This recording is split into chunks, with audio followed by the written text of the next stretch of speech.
Hello friends, welcome back to our channel. దేవుడి పట్ల భక్తి మనుషులకే కాదు మాకు కూడా ఉంటుందని కొన్ని జంతువులు నిరూపిస్తున్నాయి.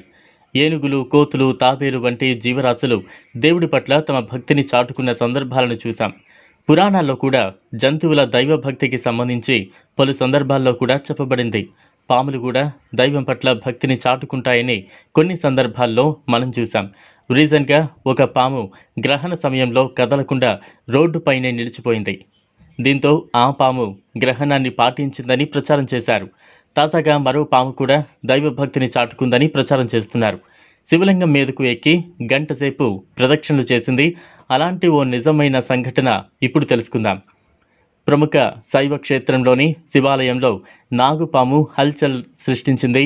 అర్ధరాత్రి 12 గంటల సమయంలో అందరూ ఒక ఊరి చివరన ఉన్న శివాలయంలో కనిపించింది. వివాహ వేడుకకు సిద్ధమవుతున్న సమయంలో ఈ ఘటన చోటు చేసుకుంది. చివరిలో ఆలయం తలుపులు మూయాలని చూస్తే శివలింగం వెనుక భారీ నాగుపాము బుసలు కొడుతూ పడగ విప్పింది. ఇది చూసి పెళ్లి బృందం ఆశ్చర్యపోయారు.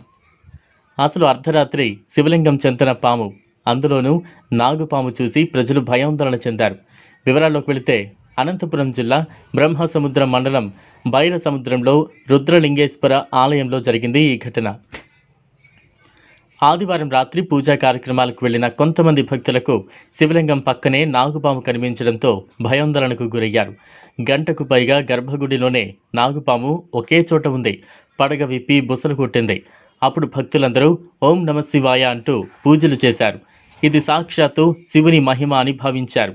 యువకులు నాగుపామును బయటకు పంపించారు. అర్ధరాత్రి శివలింగం చెంతన పాము ఉన్న ఘటనపై ప్రజలందరూ చర్చించుకోవడం ప్రారంభించారు. అటువంటి మరో అద్భుతమైన అరుదైన సంఘటన తమిళనాడులో ఉన్న సుబ్రహ్మణ్య స్వామి ఆలయంలో చోటు చేసుకుంది. ఈ ఘటన సుబ్రహ్మణ్య స్వామి ఆలయంలో ఇతర ఉపాలయాలు కూడా ఉన్నాయి. వాటిలో శివాలయం ఒకటి. ఈ శివాలయంలోకే ఆ పాము వెళ్ళింది. ఆదివారం ఉదయం గర్భాలయంలోకి వెళ్ళి సుమారు గంటసేపు శివలింగం చుట్టూ ప్రదక్షిణలు చేసింది. ఆ తర్వాత శివలింగాన్ని చుట్టుకుని చాలాసేపు అలానే ఉండిపోయింది.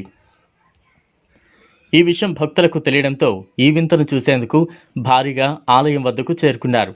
పాము దర్శనమివ్వడంతో ఆలయం ముందు ప్రత్యేక పూజలు నిర్వహించి శివనామస్మరణ చేశారు.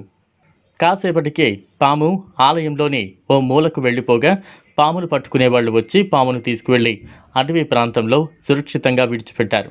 ప్రస్తుతం దీనికి సంబంధించిన వీడియో వైరల్ అవుతోంది. చూశారు కదా, ఇది వాళ్ళ వీడియో. ఈ వీడియో కనుక మీకు నచ్చినట్లయితే లైక్ చేయండి, షేర్ చేయండి, ఛానల్ను సబ్స్క్రైబ్ చేసుకోండి. Thanks for watching.